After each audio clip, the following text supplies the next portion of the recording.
All right, so I just put this little tiny prong collar on her, and I'm going to clip it to a leash.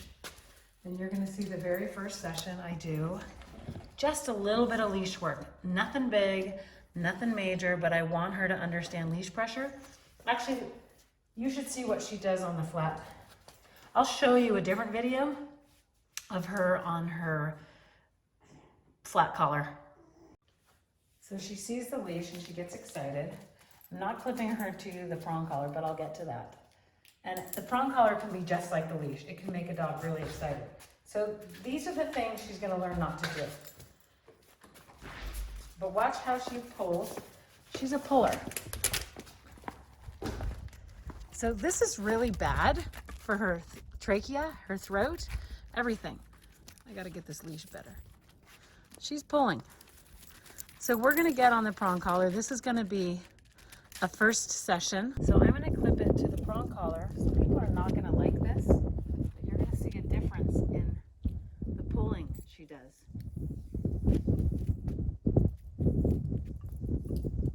So I'm gonna teach her how to turn this off, basically, is you don't pull into it and it doesn't happen.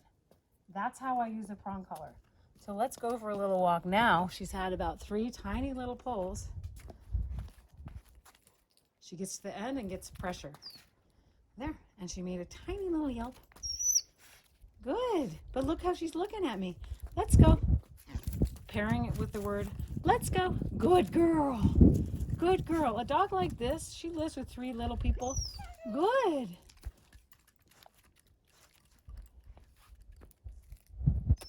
It's like maybe 3 or 5 ounces of pressure. Let's go. Good. She gets to the end, I'll say, let's go. Good. And marking her with the good. Ashti, let's go. Good. Ashti, let's go. Good. Good girl. And she makes a lot of noise, just so you know.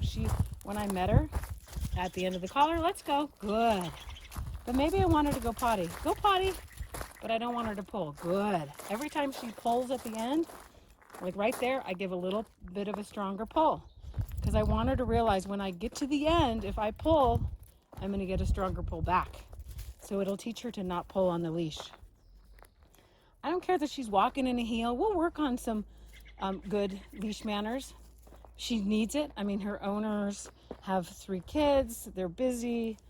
So it's not all about fun, fun, fun. It's going to be some work, work, work while she's here. That's why she's here.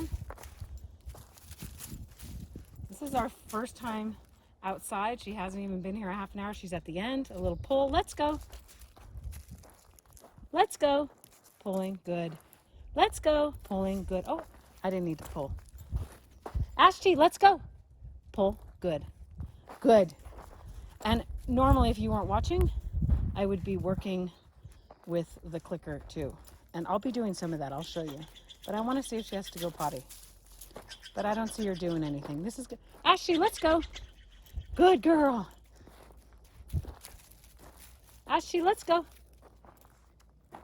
Let's go. Oh, maybe she's going to pee. Maybe she's going to poo. But then my dog's kind of interrupting. Ashti, let's go. Let's go, good girl.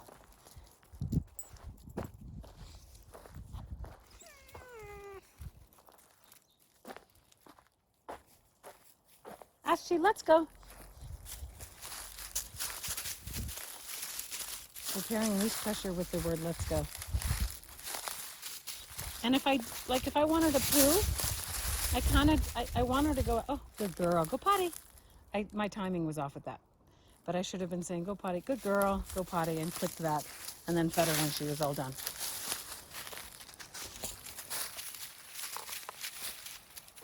Let me get this prong collar situated again.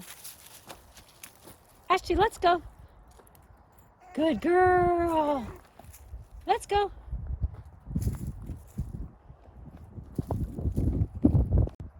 Let's go. Good, good girl. So I'll start incorporating the clicker with this as well. So the clicker and my yes and this prong collar for walking and I gotta swivel this around. It's the wrong way, but I can't do it holding the phone. We want it on the top. So this is this is such a great communication tool of pressure release. And then the marker training with the clicker is gonna be really helpful to shape behaviors. And we'll talk more about shaping as well. So if she were a tiny, tiny puppy, they have really tiny prong collars. They have martingale collars. If you have a dog like her, she's a strong puller. You saw the pulling. That's why I went to this tool.